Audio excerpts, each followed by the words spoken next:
Eduardo, ¿qué hacemos aquí? Pues mira, estamos en la Casa de la Química, disfrutando de Segovia. Qué maravilla de ciudad. Y para hablar de historia, ¿no? Para hablar de historietas de Segovia, ¿no? Porque hay que ser conscientes de que uno vive en un paraíso real, como es esta ciudad, ¿no? Y la mayoría de los habitantes transcurre su vida en torno a lugares alucinantes que han tenido un peso importantísimo en la historia patria, en la historia no solo de Castilla ni de Segovia, sino en la historia de España e incluso a veces en la historia del mundo, ¿no? Y no somos conscientes por la mayoría de las veces. No tenemos ni idea, entonces. Ni idea. Y como te he dicho, cómo mola Segovia, que es una maravilla, ¿no? Porque aquí historias en Segovia tenemos muchas, ¿no? Podemos estar hablando el resto de nuestra vida acerca de lo que ha ocurrido en Segovia en cada una de sus calles. Y no solo historia local, como te decía, sino historia interesante. Por ejemplo, este edificio en el que estamos... ¿Dónde estamos? Pues mira, hoy en día se llama la Casa de la Química, ¿no? Porque se supone que es el edificio donde se alojaba el estudio de química cuando la Academia de Artillería, el Real Colegio de Artillería, estaba alojado en el Alcázar, ¿no? Y aquí el famoso Louis Proust, el químico francés, pues daba clase a sus alumnos españoles, ¿no? Artilleros, para que fuesen por lo que eran, ¿no? Los mejores artilleros del mundo, a pesar de esa leyenda negra que nos pone por delante franceses, ingleses, italianos, cuando en realidad fuimos mucho mejores, ¿no? En ese aspecto. Bueno, la Casa de la Química, que hoy estamos viendo aquí, que es la zona de taquillas para entrar al Alcázar. Sí. Bueno, entonces no se suponía que podría llegar a ser esto aquí, ¿no? Bueno, tú fíjate todo lo que ha ocurrido en este espacio, ¿no? Porque en teoría estamos hoy en día en la plaza de entrada al Alcázar, la plaza de la Reina Victoria Eugenia, pero en realidad aquí donde estamos, si nos retraemos a la Edad Media, pues estaríamos en los aledaños de la Catedral de Santa María, la románica, la Catedral segoviana. Estaba aquí, ¿no? Justo al lado de la ventana estaba justo las estancias y la parte de la catedral que correspondía con las estancias donde vivía, vamos, el Palacio Episcopal, donde vivían los obispos de Segovia, vivían allí, ¿no? Entonces este edificio, que es lo interesante, ¿no? A mediados del siglo XV, Juan Arias Dávila, que entonces era el obispo segoviano, pues el tipo decide crear aquí un estudio, ¿no? Y pide permiso al Concejo de Segovia para justo donde estamos ahora más o menos, más bien pegado, ¿no? a la cerca, como dice el documento correspondiente, pues crear un arrimadizo donde poder alojar ese estudio, ¿no? El estudio de Segovia. Pues mira, los estudios, efectivamente, que es un estudio, ¿verdad? Uno piensa un espacio abierto para vivir, un loft, ¿no? Pues no, un estudio es un centro educativo, un centro de enseñanza medieval, es decir, es el germen de una universidad. Entonces Juan Arias Dávila se dio cuenta de que la mayoría de los clérigos segovianos apenas sabían leer y escribir y difícilmente daban las misas en latín, ¿no? Entonces pues el tipo pues lo que hizo fue pedir permiso y financiar con los impuestos de los segovianos la creación de un estudio de gramática, lógica y retórica. Pero a ver, los obispos entonces mandaban mucho. ¿Él tenía algún interés oculto o porque a labor altruista no sé si lo que podría tener, ¿no? Yo fíjate, yo creo que él era un humanista, ¿no? En aquella época, fíjate, en aquella época las personas que desarrollaban, que ostentaban un poder político o detentaban, depende de cómo lo vea uno, ¿no? Pues tenían cierta responsabilidad con las consecuencias de las decisiones que tomaban, no como ahora, ¿no? Que cada uno vea por sus propios intereses, ¿no? En realidad lo que quería es que la clerecía segoviana estuviese a un nivel mínimo, ¿no? Para desarrollar el mensaje de Cristo, que dirían ellos, ¿no? El mensaje católico. Obviamente en un momento en el que había judíos, musulmanes, cristianos, en el que se estaba cuestionando la existencia de las otras dos religiones, otras dos comunidades en Segovia. Piensa que estamos hablando de 1472. Es decir, apenas 20 años después serán expulsados los judíos, ¿no? Y otros 28 años después, la mayoría de los musulmanes deben convertirse al cristianismo convirtiéndose en moriscos, ¿no? Entonces, es muy importante que los clérigos tengan un nivel cultural básico para desarrollar ese proceso de enseñanza. Perdona, estamos en la Casa de la Química, pero aquí al lado estaba el barrio de las Canonjías. Sí, señor. Un barrio y unos edificios que yo creo que eran los chalés del siglo XVI, más o menos, ¿no? Literalmente. Y tenían su agüita que les llegaba, es así, ¿no? Pues mira, la canonjía de Segovia es básicamente la mejor conservada de Europa. La canonjía del barrio donde vivían los canónigos, aquellos que tenían derechos sobre la mesa episcopal, ¿no? La mesa del cabildo, pues ellos tenían también derecho a un tipo de vivienda que se reconocen muy bien, esos arcos que tienen de medio punto, un piso solo, luego un jardín un patio de trasero. Bien, pues sí, efectivamente, tenían cosas muy curiosas la canonjía, ¿no? Como por ejemplo que tenían derecho de asilo, es decir, si tú entrabas allí y pedías asilo, el obispo te acogía y luego ya se estudiaba si te perseguían por lógica, por ley o no era de jure lo que te estaban persiguiendo, ¿no? No nos vayamos a perder de la primera historia que estábamos hablando, el estudio de Arias Dávila. En efecto. Al final, ¿qué es lo que pasa? Porque tiene su idea... No sé. Lo consigue. ¿Ah, sí? En 1466 consigue la financiación por parte del por parte del rey Enrique IV, que se lo firma en un privilegio, le entrega esa financiación, y desde 1466 se desarrolla ese estudio hasta 1580, que ya los jesuitas crean su escuela de educación en Segovia, ¿no? Lo que sería pues el edificio, ¿no? Que hoy en día también está ocupado por la diócesis, ¿no? Pero que entonces era el colegio de formación típico de la clerecía segoviana. En 1466 lo consigue financiar. En 1472 consigue que le dé permiso el Concejo de Segovia para construir aquí donde estamos ahora, como dice el documento, un arrimadizo. Tú fíjate que arrimadizo, ¿no? Sí. Hombre, entendemos que esto es mucho más grande posteriormente y que se hace la ampliación en el siglo XVIII. Montó un castillo el tío, bueno, montó un edificio para alojar un centro educativo donde se formaban en retórica, lógica y gramática, que son el principio para crear un estudio general, ¿no? Un centro educativo donde la clerecía salga de allí. ¿Dónde plasma esta necesidad? En el Sinodal de Aguilafuente, que otro día hablaremos de esta historieta. Sí. Yo creo que si quieres vamos a otro lado y seguimos hablando. Sí, vamos a seguir hablando porque quiero que me hables también de Arias Dávila. Hombre, claro. Que es un personaje. Quiero que me cuentes algún secreto, alguna historia que se desconozca del obispo. Sí, desde luego, ahí estamos. Además con fábrica, es una catedral, una iglesia catedral construida con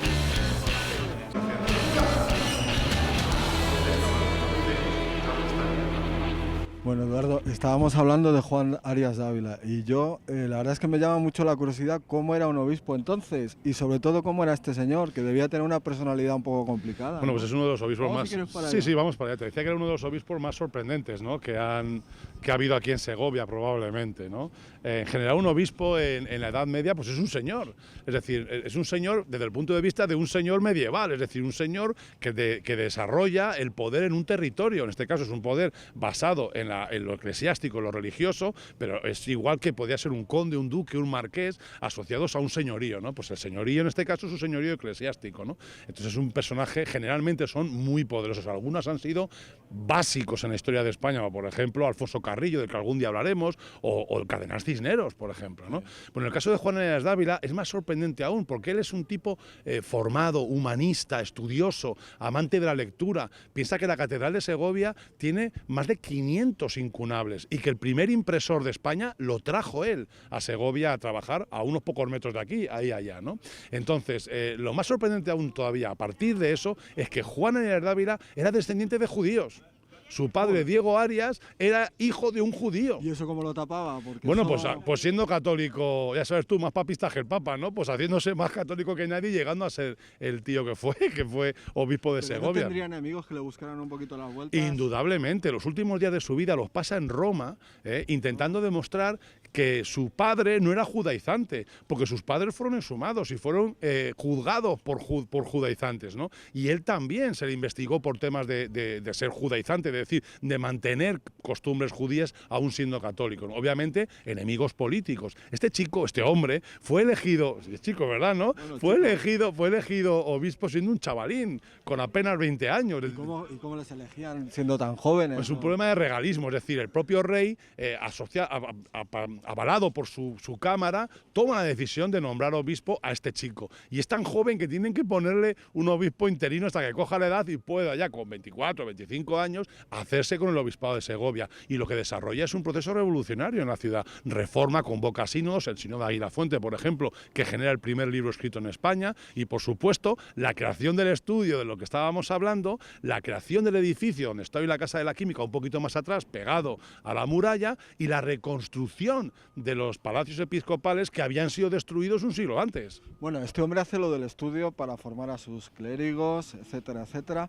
¿Se puede hablar entonces de la primera universidad que hubo aquí o un intento? ¿Hasta dónde llegó esa universidad en el siglo? Bueno, pues la verdad es que sí. Siglo XVI, ¿no? Del siglo XV hablamos. Sí es una universidad. Es decir, es el embrión de una universidad que podría haber sido mayor. Las universidades nacían así, nacían a partir de escuelas catedralicias, colegios catedralicios para formar a los clérigos, donde luego ya los hijos de la aristocracia o los hijos de las oligarquías de caballeros villanos en las ciudades envían a sus hijos a ser formados allí, ¿no? Entonces, esos estudios se consolidan en base a la presencia ya no solo de clérigos, sino también de seglares estudiando, y al aumento de cátedras y de estudios que se van dando, y a la asociación de los estudiantes, porque una universidad es eso. Una universidad no es un edificio donde se aprende, es una asociación de estudiantes que viven en un lugar asociados, valga la redundancia, a unos conocimientos. Oye, te voy a preguntar, a ver, Alcalá, una universidad que promueve, si no me equivoco, y me vas a corregir, el Cardenal Cisneros. Correcto. Salamanca. ¿Y por qué Segovia no, desde ese momento, tiene una universidad? ¿Por qué no florece más esa universidad? Pues tú lo has dicho, primero por la cercanía de las otras. Obviamente, en el siglo XVI se desarrolla la Universidad de Alcalá de Henares, promovida por el Cardenal Cisneros, que empieza antes. Entonces, claro, la cercanía con Segovia es muy importante. La cercanía con Salamanca, aunque estemos hablando del siglo XV, también es evidente. Y sobre todo, que este estudio nace por la perseverancia de este obispo. Es decir, el estudio es el estudio de Juan Arias, no es el estudio de Segovia. Es decir, son los impuestos de las tercias parroquiales de determinados pueblos de Segovia los que van a financiar el estudio. No es el concejo de Segovia, no es la ciudad de Segovia, aunque hay un intento, un conato por parte del concejo de formar parte de ello, pero no tiene éxito al final. La consecuencia es básicamente que el estudio, cuando llegan los jesuitas y construyen lo que hoy en día es el seminario, sí, pues el estudio de Juan Arias decae completamente. Y de hecho el edificio pues no se utiliza hasta que posteriormente se debe esto es una suposición, se debe derribar y se construye en el siglo XVIII lo que es la Casa de la Química. De todas formas, estamos aquí en la Plaza de la Reina Victoria Eugenia, ahora mismo. Bueno, pues no sé, cuéntame un poquito dónde estaban los edificios, si podemos ir viendo para que la gente se haga una idea, porque esto no tiene nada que ver con... Nada en absoluto. Pues tú fíjate justo dónde están estos abetos, estos abetos que están allí justo en el centro de la plaza, ahí justo estaba la catedral. Es que no había una distancia muy larga desde justo la posición donde estamos nosotros ahora, desde la entrada del Alcázar, donde está el puente sobre el foso, el puente levadizo, hasta la entrada a la catedral, que estaba básicamente justo aquí.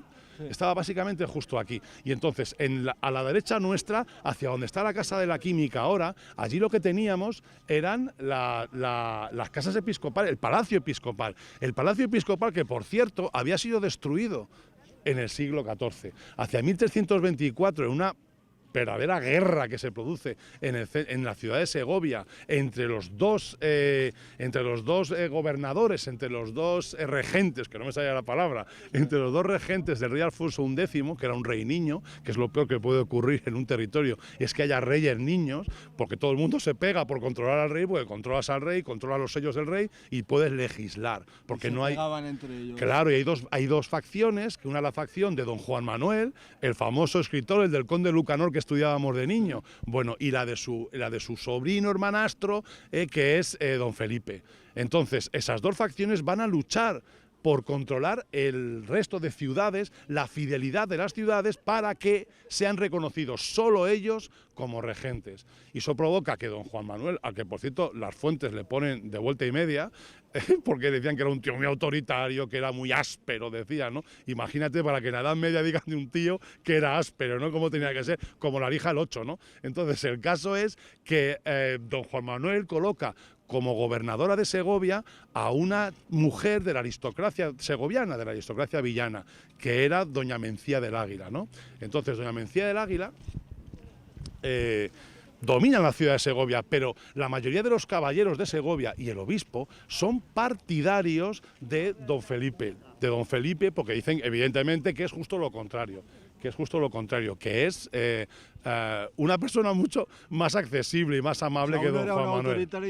Pero esto es lo que cuentan las fuentes. En realidad estamos hablando de las alianzas entre familias por los intereses personales de cada uno de ellos. Pero perdona que te corte, Eduardo, una mujer era como alcaldesa de la ciudad. Del Alcázar. Ella controlaba el Alcázar y controlaba la ciudad. Que además pero una mujer, estamos hablando... Sí, es que en la Edad Media, verás, hasta el siglo XV las mujeres tienen mucha más presencia de actividad en la política y en la vida cotidiana, estoy refiriéndome a la sociedad cristiana, obviamente, que lo que ocurre después, ya con el Concilio de Trento, ya con la Reforma Luterana, hay una transformación del papel de la mujer. Era frecuente, hay muchas reinas gobernadoras. Mínimamente en ese periodo, la tutora principal del rey era la reina María de Molina, que era su abuela, y esa mujer fue reina 3 veces. Fue reina como esposa, fue tutora de su hijo Fernando IV y fue tutora de Alfonso X. No nos perdamos, que seguimos con la historia. Sí, Estábamos hablando de los dos bandos. Claro, pues lo que ocurre es que el pueblo se levanta porque se levanta contra el dominio y la hegemonía de don Juan Manuel, probablemente por los intereses de los otros bloques que se han formado en la ciudad, y a partir de ahí lo que está pasando es que hay una entrada de los defensores y de los partidarios de don Felipe en la ciudad de Segovia que provoca una persecución de los partidarios de don Juan Manuel. Se les detiene y se ataca el Alcázar, porque los partidarios de don Juan Manuel mantienen la posesión del Alcázar. A doña Mencía se la detiene, y bueno, los caballeros segovianos como García González, Sánchez, Gómez Sánchez, que son los 3 líderes, ¿no? Ellos lideran el ataque del Alcázar y lo bombardean desde allí, desde las estancias, desde la zona de la catedral donde estaba el Palacio Episcopal. La respuesta de los que están encastillados es la destrucción de esa zona. Y ahí va a estar destruido el edificio, los palacios episcopales, hasta que Juan Arias Dávila, que es de quien estamos hablando, en 1472 consigue licencia del arzobispo de Toledo, Alfonso Carrillo, para construir de nuevo, reconstruir los palacios del obispo. Era un auténtico mecenas al final, era un hombre altruista, sí. La universidad, reconstruye los palacios. Pero ¿no? Mira cómo se lo pagaron, acusándole de judaizante, sí, Roma, teniendo que salir por patas, y de hecho la viña en Roma en el año 1498. Es que la lucha de poder ahí siempre, más en esa época. Bueno, básicamente lo que hay que comprender es que lo que nos separa de ese momento histórico es el tiempo, y la tecnología, pero no la condición humana. Ya. Sí, eso es verdad. Eso es la realidad. Decía Ana Zamora, la directora teatral, en una entrevista que publicaba El Día de Segovia, dice: somos iguales que hace 5 siglos. Literalmente. Las necesidades que tenemos, los deseos, las esperanzas políticas, sociales, tienden a ser lo mismo, ¿no? Entonces la lucha por mantener una forma, una posición, un interés, provoca estos enfrentamientos. ¿Qué es lo que nos diferencia? Básicamente la existencia de un Estado. Con un Estado, con una ley general, una constitución, por decirlo así, o un entramado jurídico que defienda todo eso, resulta que estas trifulcas, estas luchas, porque las ciudades como Segovia, Zamora, Ávila, Soria, Salamanca, reconozcan como regente a uno o a otro, no se habrían producido. Bueno, ¿seguimos para allá? Vamos a darnos un poquito para allá, vuelta por aquí. Sí, sigamos.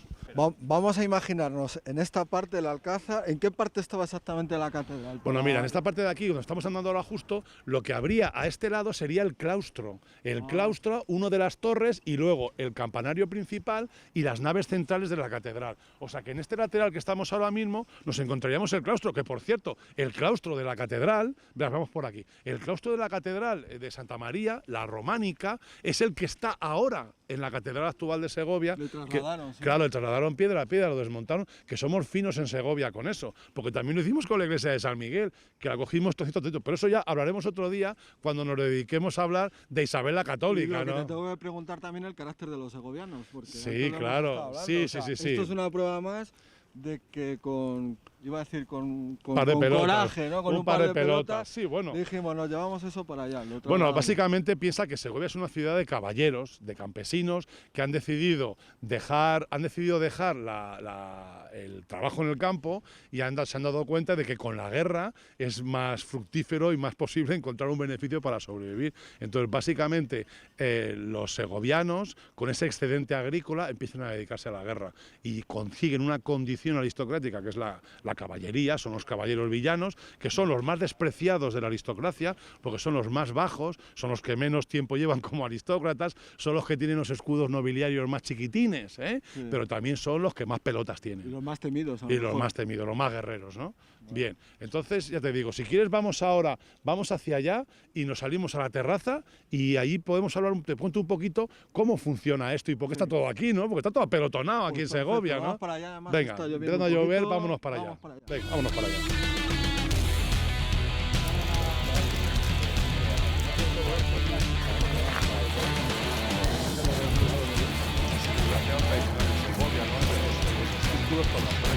Si te das cuenta, ha sacado su... Pero bueno, ya te digo que esa...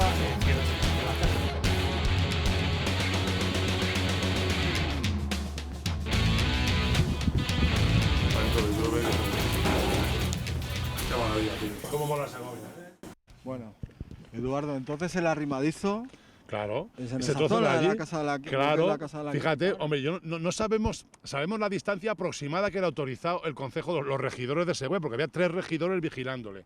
En 1480 tiene el permiso a la licencia de obras, ¿no? Entonces, pide permiso para arrimarlo y pegarlo a la cerca, a la muralla de Segovia, y le obligan a que todas las ventanas estén enrejadas, como las ves aquí. ¿Eh? ¿Y eso o sea para qué? que, ¿Para que no entrara pues nadie? ¿O para que no pudiera porque es la salir? muralla, porque hay que proteger la ciudad, ¿no? Claro. Santa Cecilia, ¿no? Sí, sí. Oye, está todo aquí, o sea, el Alcázar, la catedral. Sí, es asombroso, ¿verdad? ¿Cómo No es sé. posible que todo esté en el mismo sitio en Segovia? ¿Cómo es posible? Pues porque esta zona de Segovia es como si fuera, fíjate, aquí está el Alcázar, imagínate que este edificio no estaría, y estaría la catedral y las casas del obispo. Entonces es que es como una acrópolis. Es decir, la acrópolis de Segovia es esto. Estaba el poder civil y el poder religioso, ¿no? Entonces, si hemos de buscar un origen de la ciudad de Segovia, sabemos que es una ciudad celtibérica, sabemos que eran de los bacceos. Si hemos de buscar a los bacceos en Segovia, ¿dónde van a estar más que aquí? Evidentemente en el Acrópolis segoviano. Si es que, como te he dicho antes, Nada ocurre por casualidad. y Las cómo cosas- mola Segovia, sí, ¿eh? cómo Cómo mola, mola cómo Segovia, mola cómo mucho. mola Segovia.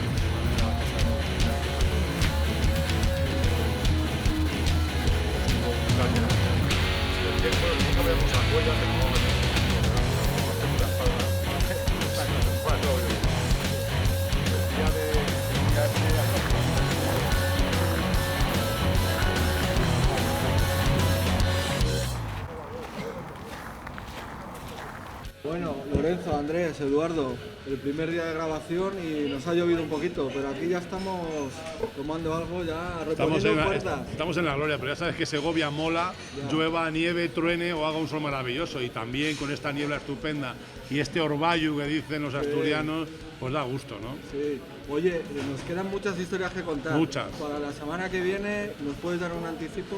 La semana que viene nos vamos a ver a los Walking Dead segovianos. A los Walking Dead, madre mía. Bueno, ¿qué os parece, chicos? ¿Vamos a ver a los Walking Dead? Hay que verlos, ¿eh? Bueno, pues Eduardo, la próxima semana con los Walking Dead. Ahí estamos. Perfecto.